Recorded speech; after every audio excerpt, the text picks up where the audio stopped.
Class 9 এর মেয়ে বলছে ক্লাস 3 এর মেয়ে বলে তার ফ্রেন্ড সেখানে আহত হয়েছে। মানে উদ্ভট সব ঘটনা, কনফিউশন তো হচ্ছে। আপনারা সাংবাদিকরাও আমি দেখেছি কিছু কিছু ক্ষেত্রে যারা কনফিউশন ছড়াচ্ছে তাদের কিন্তু আপনারা এক্সপোজ করছেন।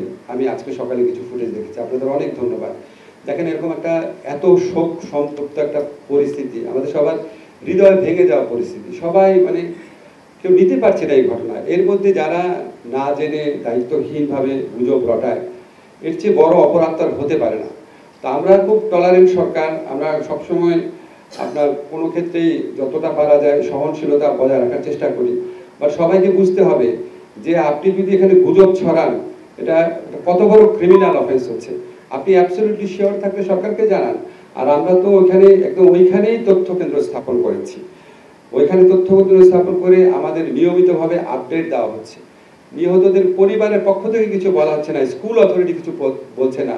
আজকে একটা ফুটেজ দেখলাম, অন্য কোন স্কুল থেকে এসে একটা ক্লাস 9 এর মেয়ে বলছে ক্লাস 3 এর মেয়ে বলে তার ফ্রেন্ড সেখানে আহত হয়েছে। মানে উদ্ভট সব ঘটনা। এটা আপনারা ভাই, এখানে মিডিয়া স্বাধীন আছে, শক্তিশালী আছে, আপনারা এই গুজব সৃষ্টিকারীদেরকে প্রতিরোধ করেন। আমাদের তথ্য কেন্দ্র আছে, আমাদের যারা শিক্ষা স্বাস্থ্য মন্ত্রণালয়ের দায়িত্বে আছেন, যে কোনো সময় ফোন করলে তথ্য পাবেন। স্কুলের মধ্যেই তথ্য কেন্দ্র স্থাপন করা হয়েছে। এটা তো একটা নির্দিষ্ট জায়গায় ভয়াবহ মৃত্যুর ঘটনা, তো লঞ্চ ডুবি বা একটা গোপন এমন জায়গা না যেখানে লুকানো থাকবে। এটা স্কুলের রেজিস্টার আছে, প্রত্যেকটা বাচ্চা ডিটেইল স্পেসিফিক তথ্য আছে।